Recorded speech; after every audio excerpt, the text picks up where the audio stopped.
Salam alaikum, Az-Zulflaoun, bonsoir.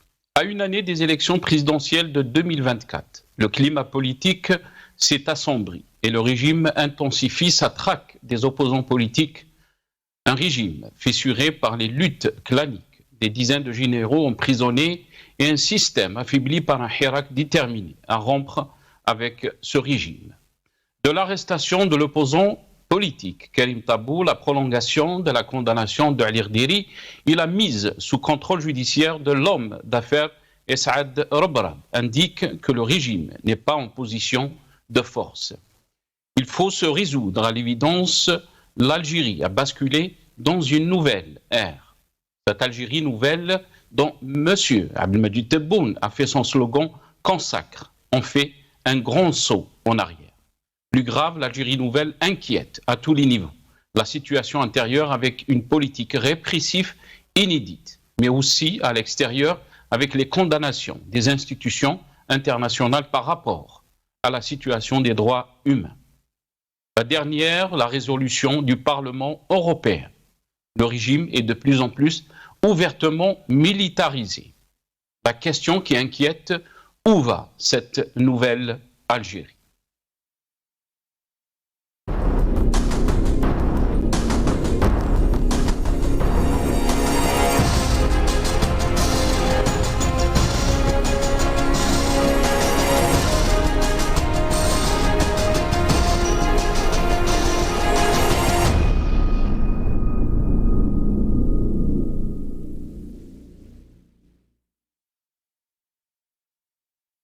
Algérie, un pays sous contrôle judiciaire. C'est le titre de notre émission pour ce soir. Et pour en parler, j'aurai le plaisir d'accueillir dans cette émission M. Hicham Aboud, qui est journaliste. Il sera avec nous depuis Paris via Skype.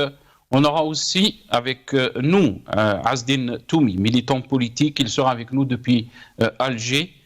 Mais aussi professeur Hawari Addi, écrivain, politologue, professeur émérite en sociologie à Sciences Po de Lyon.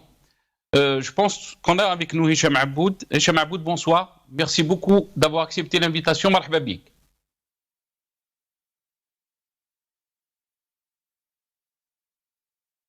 Ah, on n'a pas le son, c'est Hicham. Il y a un petit souci de son. On va essayer de régler ça. Je pense que Hicham Aboud, est-ce que vous m'entendez ?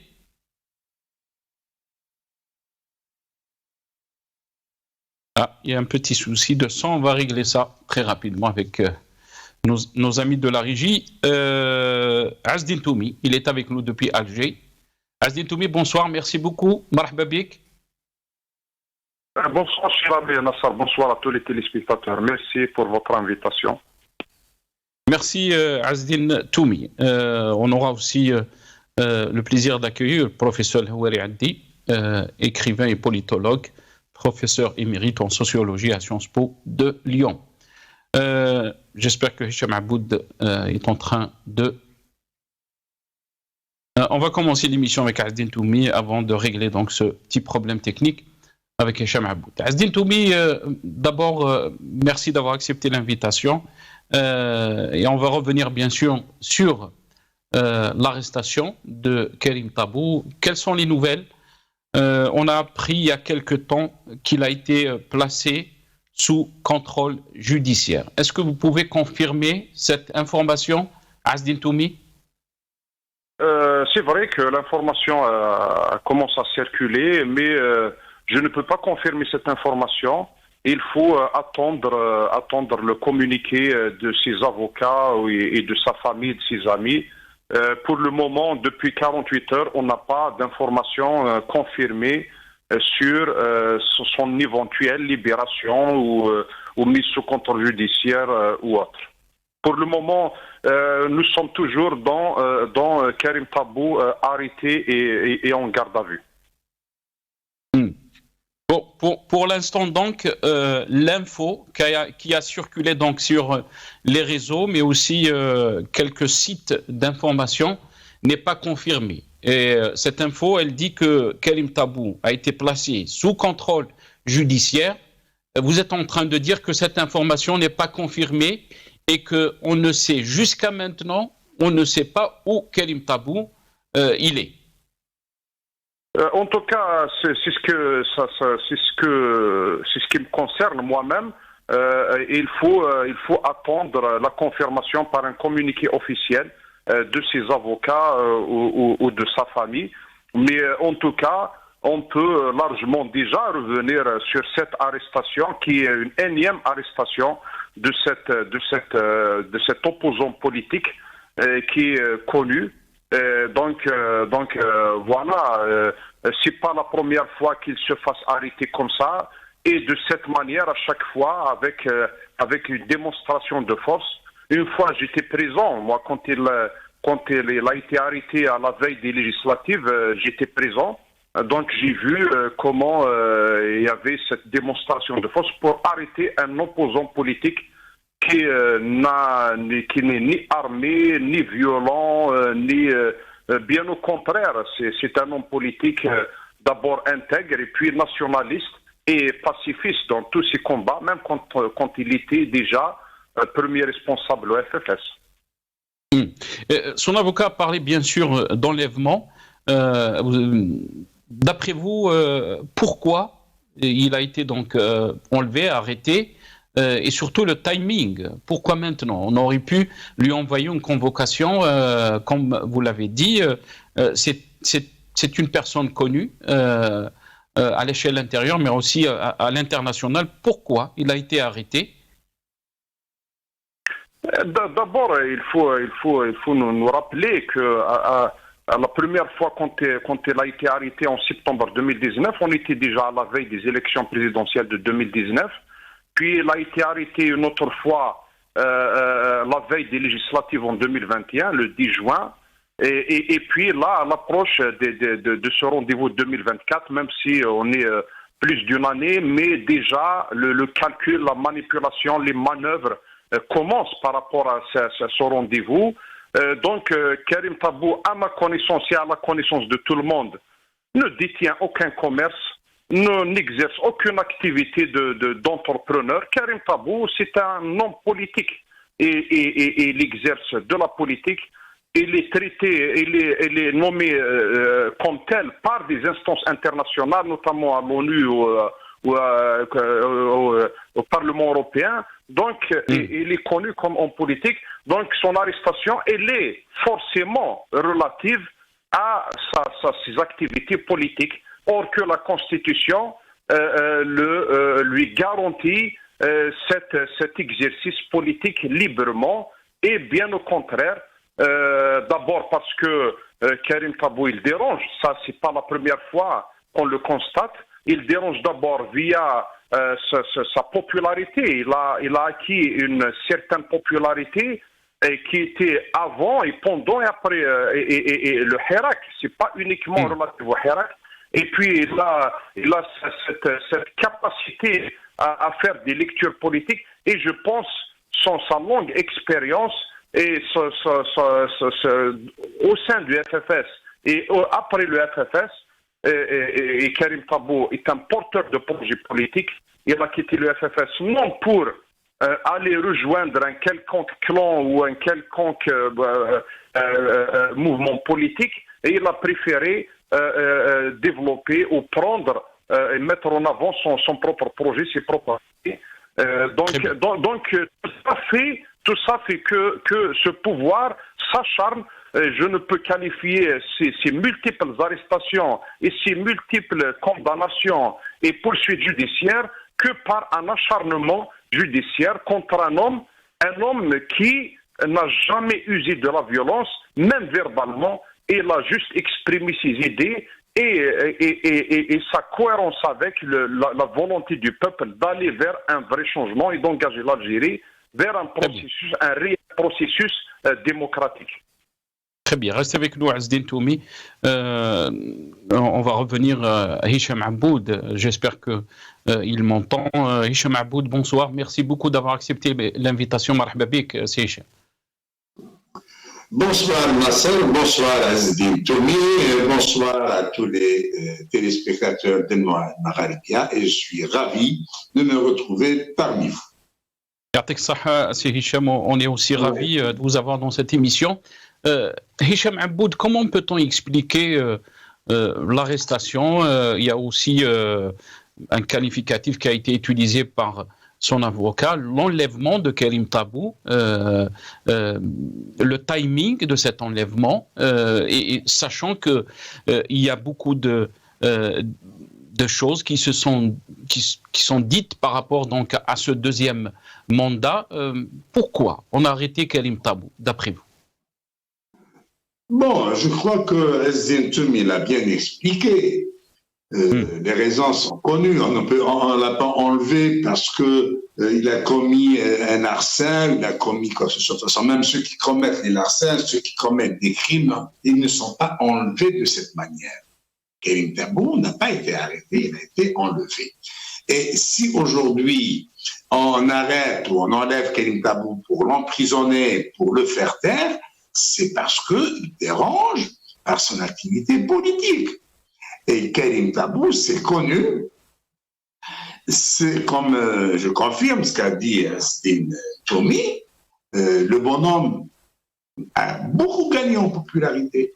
Et pratiquement, c'est la seule figure politique qui reste, avec d'autres camarades évidemment, mais c'est une figure de proue qui aujourd'hui fait peur au pouvoir à l'approche des élections présidentielles.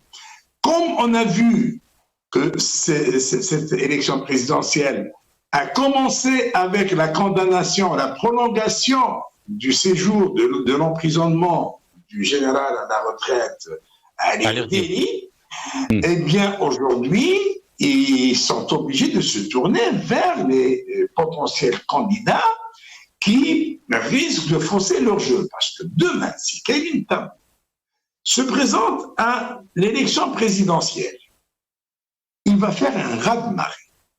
Il fera un raz-de-marée. Aucun candidat du pouvoir, aucun candidat de l'armée ne saurait lui résister. Ça, c'est un fait, c'est indéniable. Et c'est pour cette raison qu'aujourd'hui, on fait tout pour le faire taire, pour le neutraliser, pour qu'il ne puisse pas gêner les plans de cette bande de voyous qui gouverne l'Algérie selon leur bon vouloir.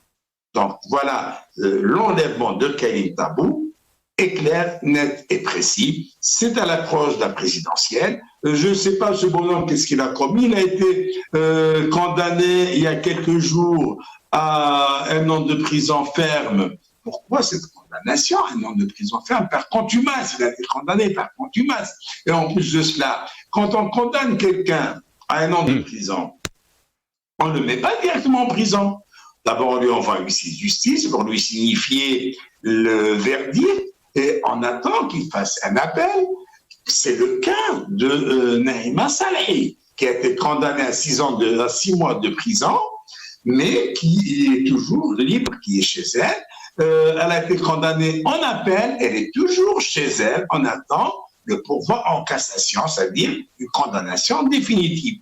Donc, il n'y a aucune raison d'aller arrêter Karim Tabou et le mettre en prison. D'ailleurs, là, il n'est même pas mis en prison, parce que j'ai lu dans la presse, son avocat est à la recherche du procureur qui est en possession du dossier de Karim Tabou. Parce que personne ne sait pour quel chef d'inculpation on a arrêté Karim Tabou.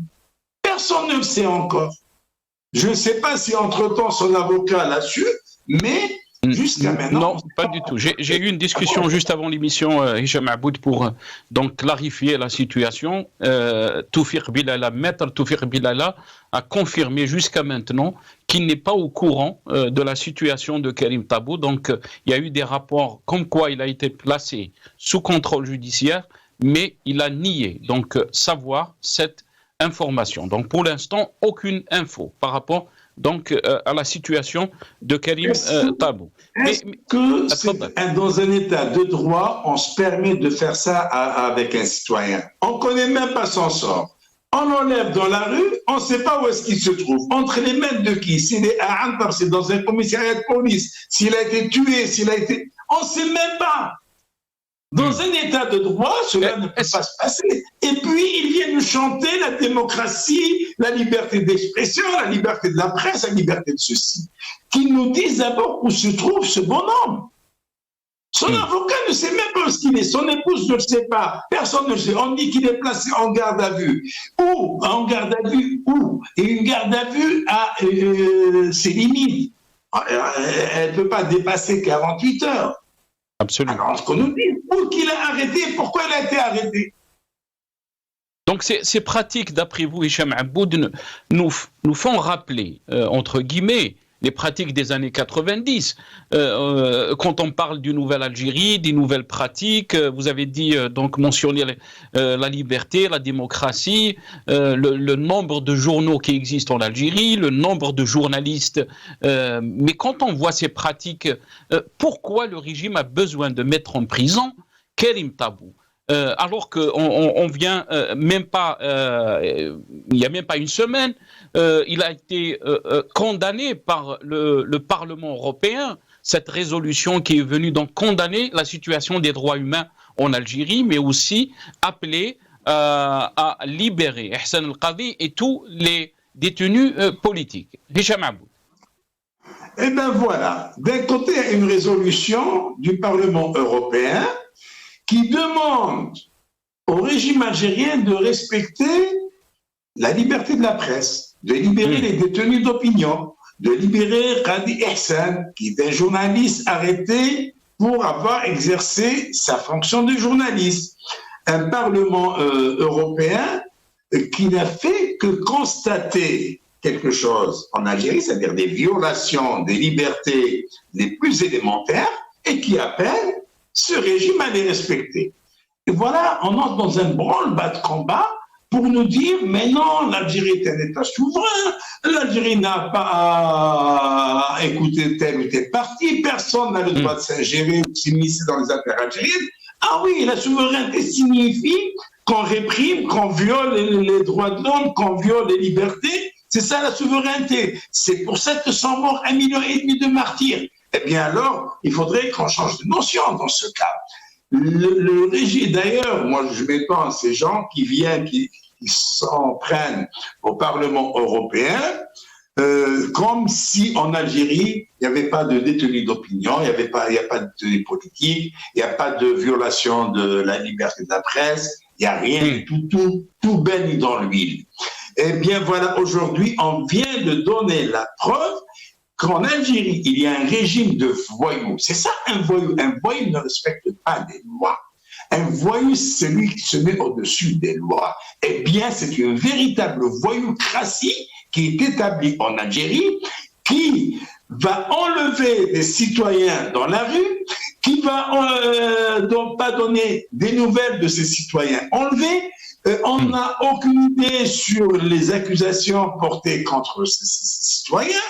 Eh bien, voilà, une voyoucratie qui fait ce que bon lui semble pour qu'elle puisse agir et préparer encore un mandat de 5 ans pour soumettre davantage le peuple algérien à la volonté d'une bande de voyous. Et quand je dis bande de voyous, d'abord, bande, ce sont eux qui l'ont trouvé, hein, ils sont autoproclamés et ça va, par la voix de leur chef, Gaïd Salah. Et quand je dis voyou, ce n'est pas une insulte, c'est le qualificatif qui leur sied, pour la simple raison que ces gens-là, ils ne respectent pas les lois, et lorsqu'on essaie de les raisonner, ils refusent d'entendre raison. Très bien. Restez avec nous, Hicham Aboud. Azdine Toumi, je vais revenir à vous. Mais aussi, dans l'autre côté, on entend des voix qui s'élèvent et qui appellent que l'Algérie fait face donc à des complots et que c'est le moment où le peuple doit s'unifier autour de cette Algérie nouvelle. Et là, bien sûr, je rappelle les déclarations de Abdelkader Bengrina, qui est le chef du parti El Bina. On l'écoute et je reviens à vous très rapidement, Azdine Toumi. أساتذتي إخواني قادة الأحزاب والجمعيات والنقابات أطرح أمام كريم فضلكم مبادرة لا نريد أن نتبناها ولا نريد أن نصيغ أفكارها ولا نريد أن تنسب لحركة البناء الوطني، إنما بوعينا وبيقين وعيكم أطرح أمامكم مبادرة سموها كما تشاءون، مبادرة لم الشمل، مبادرة التلاحم أمام مخاطر السيادة، مبادرة تأمين جبهتنا الداخلية السيادة الصلبة، مبادرة المواطنة الفاعلة من أجل مجتمع متماسك، مبادرة المسؤولية السياسية في التحول الديمقراطي، مبادرة الوفاء وتأمين للذاكرة وتأمين المستقبل، مبادرة الذاكرة والمستقبل، مبادرة الإعمار الوطني، مبادرة الإعمار السياسية، مبادرة إسعاد الوطني، مبادرة تلاحم الشعب والنخبة الوطنية مع مؤسسات دولتها، سموها كما تشاءون، المهم أن نجتمع وأنتم مدعوون عندنا أو بأي مكان لأي حزب من أحزاب إخواننا أن نجتمع كنخبة وطنية. واليوم يحضر معنا العشرات من رؤساء النقابات والأحزاب والنخب للبحث في تأمين وألا تتحول ساحتنا الجزائرية إلى حالة فوضى. Donc ça, c'était les déclarations de Bengrina qui dit que l'édification de l'Algérie nouvelle requiert la conjugaison des efforts de tous les acteurs du pays. Il précise que l'édification de cette Algérie nouvelle aspire tous les citoyens loyaux, requiert la conjugaison des efforts de tous les acteurs du pays, pouvoir et opposition, partis, institutions et personnalités nationales, pour former ensemble un front national uni dans le cadre de l'action collective. Azdine Toumi, quand on voit ce qui se passe sur le terrain en Algérie, on se pose la question dans quelle planète ces gens-là vivent. Vous savez, on est presque dans le schéma de 2019. Souvenons-nous que quand le pouvoir était au pied du mur, avec un 5e mandat qu'ils avaient du mal à faire imposer aux Algériens, et souvenez-vous qu'il y avait l'initiative de Ammar Ould à l'époque de prolonger le mandat du président Bouteflika, puis il y avait l'initiative de Mokri pour la conférence nationale pendant une année pour trouver le moyen de se mettre d'accord sur quelque chose. Donc aujourd'hui, ne vous étonnez pas, face à la même situation, 2024 est une impasse politique pour le pouvoir actuel. Deux options s'offrent à lui, soit la confrontation par les uns et les autres, soit la réconciliation. Alors ne vous étonnez pas si vous voyez le pouvoir envoyer ces espèces, je ne sais pas comment je peux qualifier ça, d'agents de valet qui font la promotion, ça et là, de soi-disant initiatives, etc. Mais si réconciliation il y aura, elle sera certainement pas par rapport au peuple, par rapport aux opprimés, par rapport aux détenus d'opinion, parce qu'en parallèle, on voit que le schéma répressif est toujours en place, l'arrestation de Karim Tabou et d'autres condamnations. Chaque jour, il y a des procès de militants de Hérakistes. Donc nous sommes toujours dans ce même schéma. Il n'y a aucun signe qu'il y ait, ne serait-ce qu'un signe de volonté du pouvoir d'aller vers l'ouverture.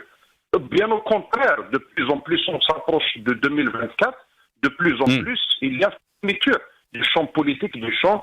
Je pense que le pouvoir a décidé que ce rendez-vous de 2024 concerne le pouvoir lui-même, cherche des solutions à retrouver l'équilibre entre les uns et les autres que d'aller associer une quelconque opposition ou élite ou même le peuple.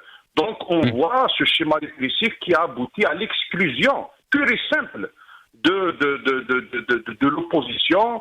Il n'y a plus d'activité politique, le champ médiatique est fermé.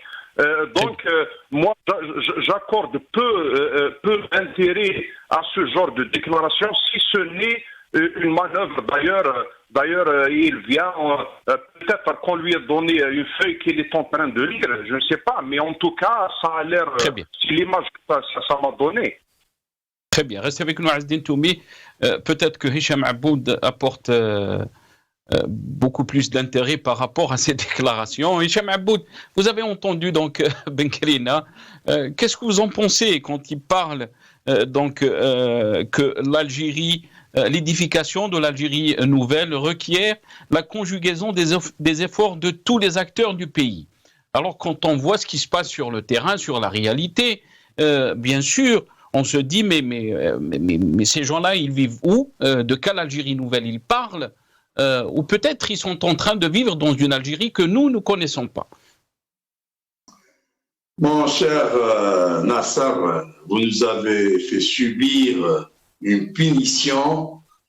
Vraiment, Désolé. vous m'avez infligé une punition en me faisant écouter les inepties d'un illustre inconnu qui n'est connu que par son aplaventrise et par son larbinisme pour une secte de voyous et qui n'ose jamais leur dire « vous avez fauté là une faute ».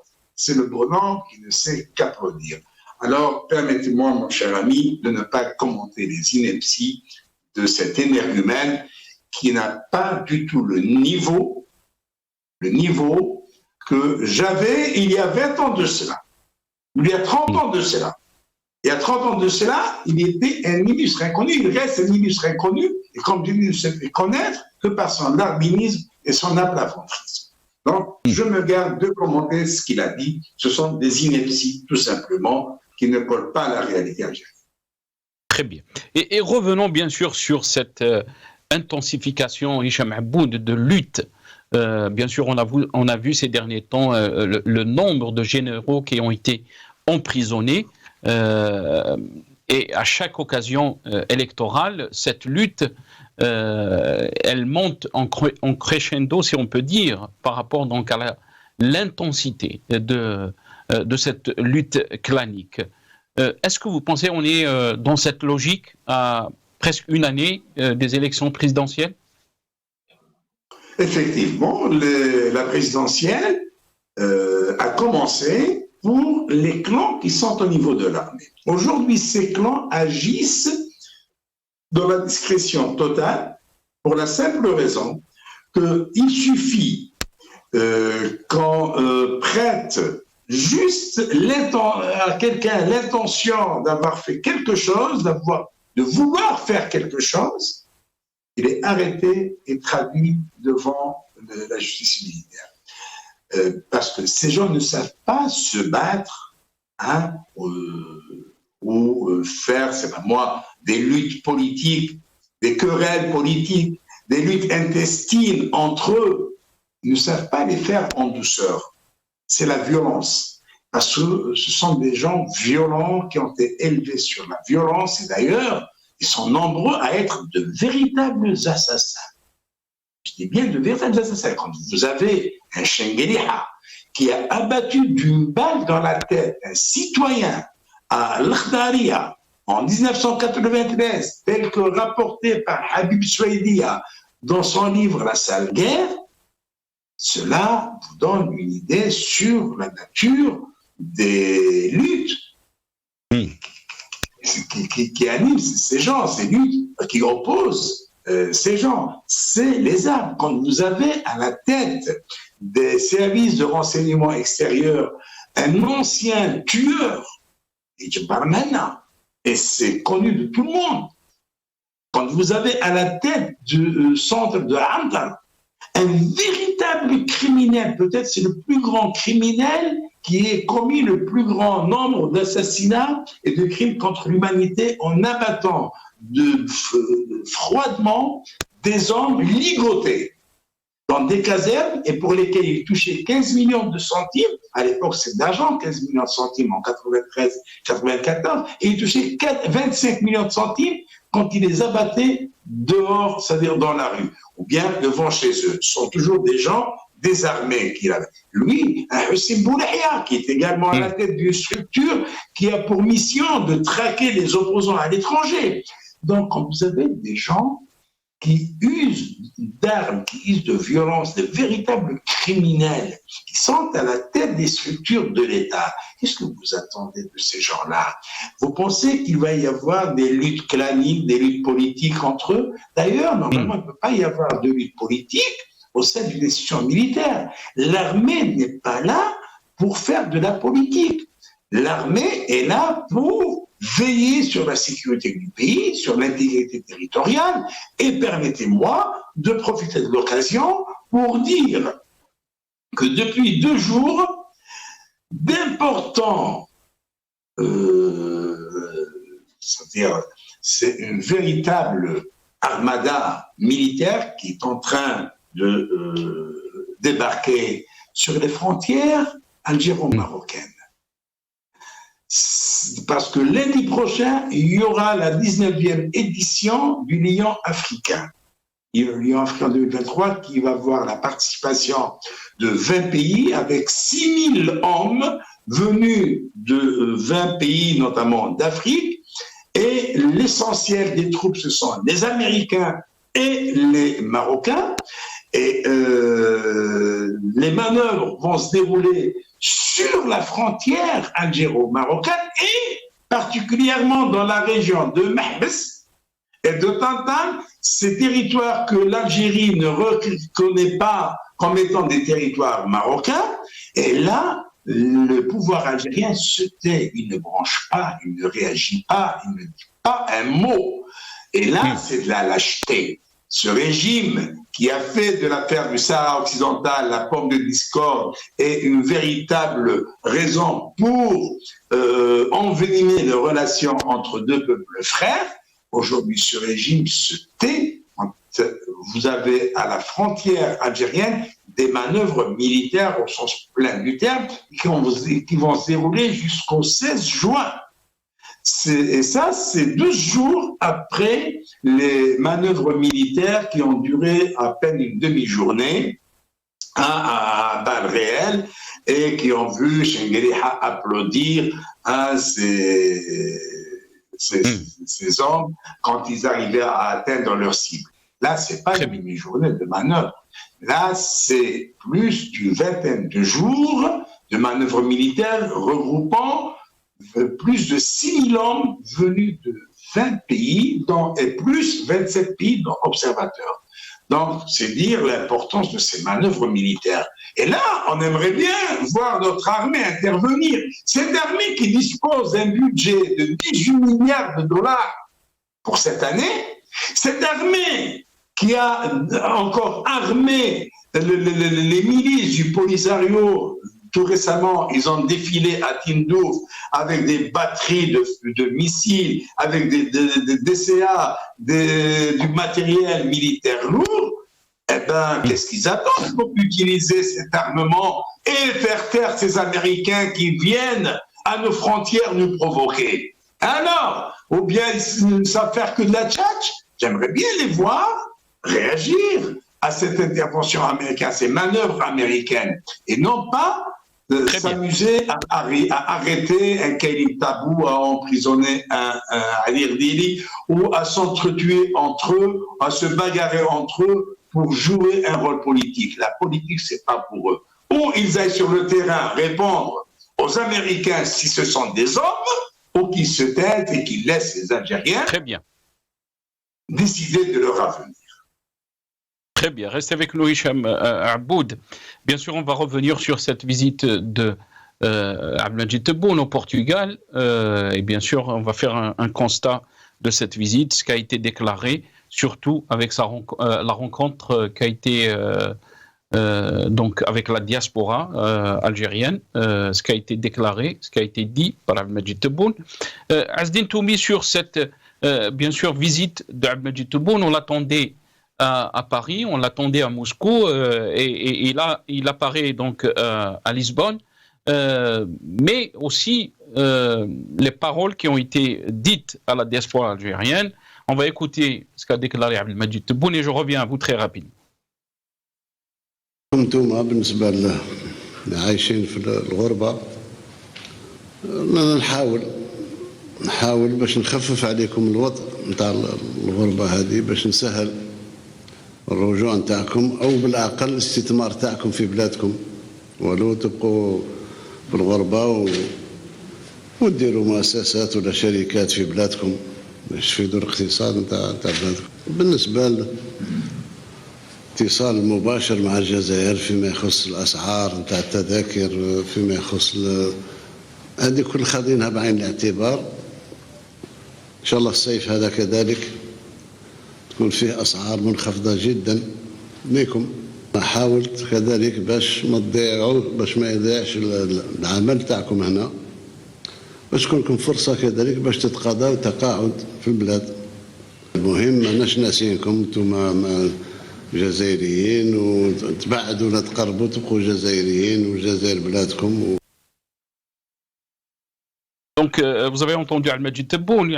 Azdine Toumi, c'est vraiment extraordinaire, les déclarations de Al-Majid Tebboune, quand il dit que nous essayons d'alléger pour vous le poids de l'exil, de vous aider à revenir, du moins à faciliter vos investissements au pays. Comment ces gens-là qui sont installés à l'étranger vont revenir en Algérie, sachant donc que les jeunes Algériens, la totalité des jeunes Algériens veulent quitter l'Algérie. On a vu ces derniers temps ce qui s'est passé devant le consulat du Canada. Azdine Toumi, votre réaction? Bien sûr, quand vous voyez le flux de migration, les Algériens, soit d'une manière légitime ou illégitime, il y a beaucoup de cadres qui sont en train de partir en famille, que ce soit en Europe ou en Amérique du Nord, notamment au Canada, pour s'installer là-bas après des années d'expérience. C'est ça le drame, plus que le phénomène de Haraga. Donc, quand il y a quelques années, on offre un poste de ministre à quelqu'un qui est basé à l'étranger et pour ne pas renoncer à sa vie là-bas, il a refusé le poste de ministre. Donc vous voyez que ça déjà, cette image-là, elle est restée ancrée dans l'histoire de cette nouvelle Algérie entre guillemets. Aujourd'hui, il y a un climat d'abord d'inquiétude en Algérie à tous les niveaux. Sur le plan sécuritaire, on voit que la répression elle est toujours là et de plus en plus féroce. Sur le plan économique, il n'y a pas de visibilité. Sur le plan financier, l'Algérie est toujours dépendante des hydrocarbures, de l'énergie, des matières premières. Jusqu'à présent, à part quelques exportations ça et là, mais on n'arrive pas à avoir une exportation hors hydrocarbures digne de ce nom. Le tissu industriel, le discours officiel a été toujours pour l'industrialisation dans notre pays, dans les voitures, dans je ne sais quoi. Mais au final, on importe les voitures, on importe la viande, on importe la poudre de lait, on importe le blé. Donc au final, on est en train d'importer pratiquement tout.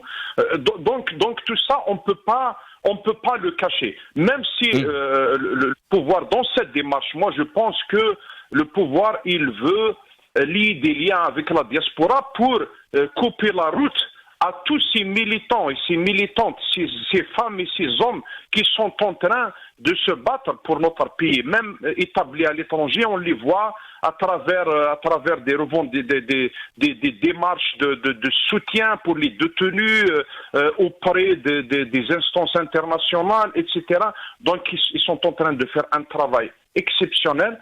Et de l'autre côté, le pouvoir, c'est comme s'il essaye de corrompre cette diaspora en leur faisant du chantage. Souvenons-nous, quand il y avait le Hirak, et il y avait le Hirak à Paris et d'autres capitales dans le monde, comment le billet, avec les billets d'avion étaient tellement chers que le pouvoir a essayé de marchander avec, s'il l'a mis sur la table comme une carte. C'est presque du chantage pour tuer le Hirak dans ses capitales et tous ces jeunes et toutes ces personnes-là qui sont nationalistes, qui aiment leur pays.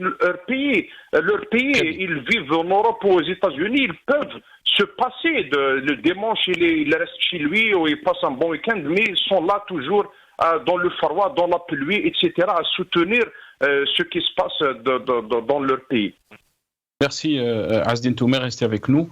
Bien sûr, je vais poser la même question à Hicham Aboud, mais avant de vous poser la question, je pense qu'on a été rejoint par professeur Houari Addi. On a eu un petit souci pour vous avoir, professeur émérite en sociologie à Sciences Po de Lyon. Sil Houari Addi, bonsoir, merci beaucoup d'avoir accepté l'invitation. Marhaba bik. Barakallahu fik, barakallahu fik. Shukran al-istifada. Merci beaucoup, professeur. Professeur Houari Addi, votre réaction, bien sûr, par rapport à l'arrestation de Karim Tabou, pourquoi il a été arrêté, mais aussi le timing, si on peut dire, si on peut parler de ce timing, sachant que Al-Majid Tebboune était en visite au Portugal, mais aussi votre lecture de la situation politique en Algérie, l'emprisonnement ou la prolongation de l'emprisonnement d'Ali Irdiri, le général Ali Irdiri. Votre lecture, professeur Houari Addi? Ma lecture, c'est que le régime, et en particulier le commandement militaire, ne veut pas d'opposition. L'Algérie va être l'un des rares pays au monde où il n'y aura pas d'opposition institutionnelle officielle. Ils ne veulent que des gens qui applaudissent. On retourne au parti unique. Mais au moins au parti unique avec Boumediene, il y avait un projet. Il y avait le projet de la réforme agraire, l'industrialisation. C'est vrai que ça a échoué. Mais il y avait un projet, et donc il y avait une mobilisation autour de Boumediene. Mais là, il n'y a pas de projet. Le projet de Boumediene a échoué, et il n'y a pas d'opposition, et le pays va aller où sans opposition, ça va éclater. Un État sans opposition, c'est comme une cocotte minute. Vous êtes en train de dire ça va éclater. Qu'est-ce que cela veut dire?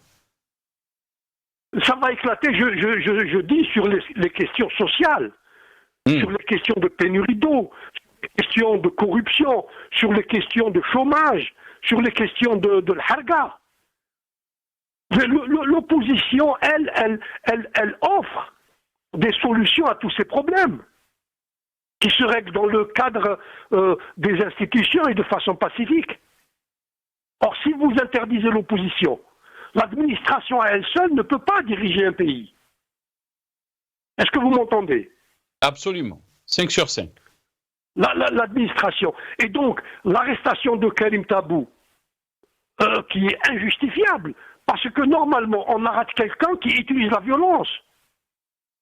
Karim Tabou n'a pas utilisé la violence. La prolongation arbitraire de la condamnation arbitraire de l'Irdiri à 1 mois de sa libération.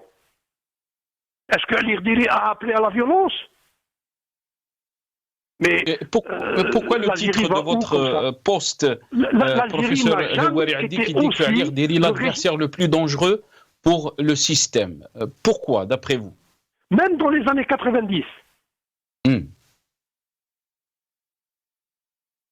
Voyez-vous, maintenant vous dites Tebboune est parti au Portugal. Mais je connais le Portugal. Et vous avez vu, entendu un président étranger aller au Portugal? Ça veut dire quoi? Ça veut dire que aucun pays n'a voulu le recevoir, il n'y a eu que le Portugal.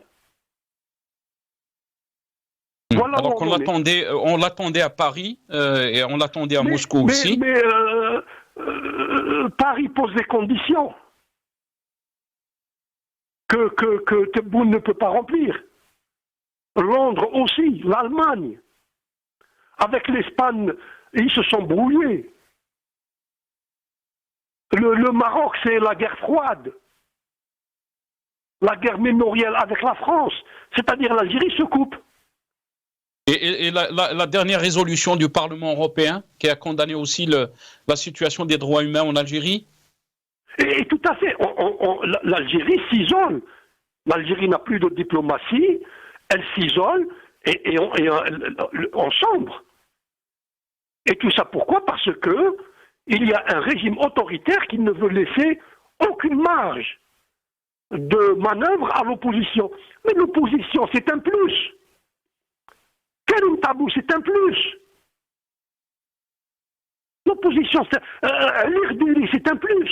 Voilà un général à la retraite qui aurait pu mener une vie de pacha à Alger et qui, parce qu'il a des convictions et il a un amour pour son pays, il préfère aller à la prison parce qu'il voit que le pays va vers le mur. Voilà un patriote qu'on met à la prison et on laisse des corrompus courir. Non mais est-ce qu'il y a des gens raisonnables maintenant dans ce régime ou pas? Est-ce que c'est une question c'est parce qu'ils ont peur. Mais ils ont peur de quoi? Mais c'est quoi des dirigeants qui ont peur de leur peuple? Mais le peuple algérien n'est pas violent. Le peuple algérien, il veut une transition pacifique. Il l'a montré. Il veut que le péché qui a été commis, en 62 soit réparé. C'est-à-dire...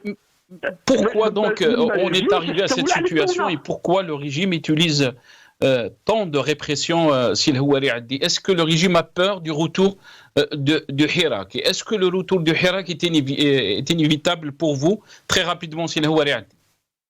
Écoutez, les généraux algériens n'ont jamais eu peur que depuis le Hirak. Le Hirak était la façon de provoquer la transition vers un régime civil. Et ils ont eu peur de cela. Et c'est pour que le Hirak ne revienne pas qu'ils essayent de faire peur à la population. Mais le Hirak va revenir. Pourquoi? Parce que la question qu'a posée le Hirak n'a pas encore été résolue.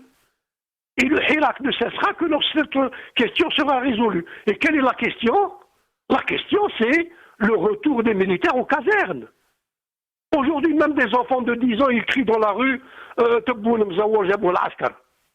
C'est ça le problème de l'Algérie. « Tebboul Mzawar Jabou al-Askar ». C'est ça le problème. Et c'est ça la question qu'a posée le Hirak. Il ne faut plus que le président soit désigné par les militaires. C'est tout. Ce n'est pas un sentiment d'hostilité à l'armée. Les Algériens sont attachés à leur armée. Mais il faut que les militaires, les généraux, c'est une douzaine de généraux qui désignent le président. De quel droit?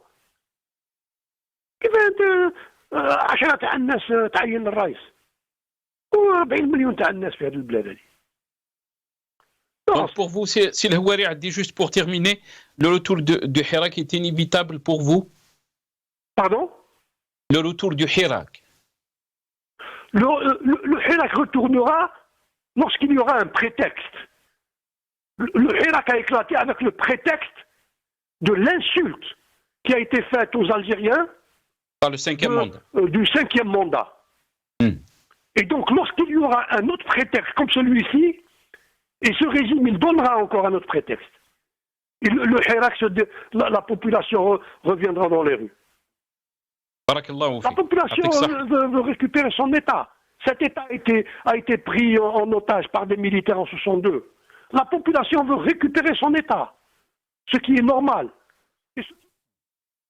Barakallahu fik, Yatik Sahha, professeur Houari Addi, désolé, on aurait aimé vous avoir donc au début de cette émission. Très rapidement, Hicham Mahmoud, je vous laisse le mot de la fin. On me dit que le temps de l'émission est terminé. Tfadal, c'est Hicham. Bien, je voudrais bien parler de ce retour du Hirak que tu viens d'évoquer. Aujourd'hui, tous les ingrédients sont réunis pour que le Hirak revienne sur scène. Parce que le Hirak, c'est quoi? C'est l'explosion. Parce que, comme l'a dit le professeur Houari Addi, quand il n'y a pas d'opposition, c'est la cocotte minute qui est en train de bouillir, mais il n'y a pas de soupape de sécurité. Et ça va finir par exploser. Un prolongement d'un mandat d'un candidat de l'armée, que ce soit Tebboune ou autre, sera suffisant pour faire exploser cette cocotte minute. Et le Irak sera de retour parce qu'il est temps de voir, de donner aux Algériens le droit de choisir un président, un parlement, des assemblées nationales et décider de leur sort. C'est-à-dire les Algériens ont besoin d'exercer le droit à leur autodétermination. Voilà. Merci Hicham Aboud. Merci beaucoup. On est arrivé à la fin de cette émission. Merci beaucoup à mes invités Hicham Aboud, Azdine Toumi et professeur Lawari Addi. Merci à vous d'avoir suivi cette émission. Ya'tikum saha, bqaw ala khair.